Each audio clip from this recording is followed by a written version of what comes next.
vifungo alivyokufunga vimekatika.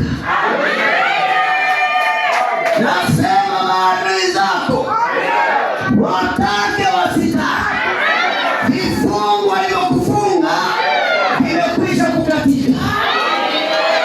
Nimekuja umadila, ndio maana leo kwenye madhabahu ya mzee wa Yesu, vifungo alivyofungwa vimekatika.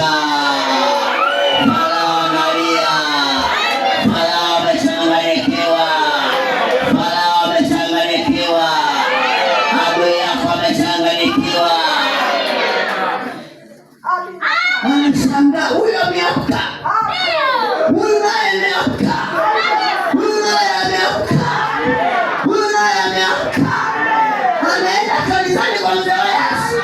Unasema siku ya tatu sio siku ya kawaida, ni siku ya ukombozi, ni siku ya ufufuo.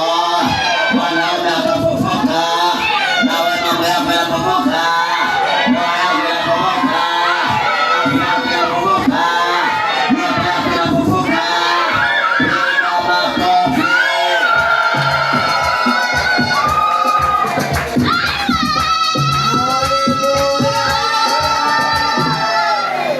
Wewe msomaji, siku ya tatu inatabiriwa.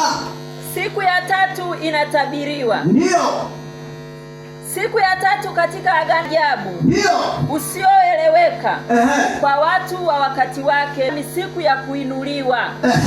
Leo kila kilicholala kitainuliwa.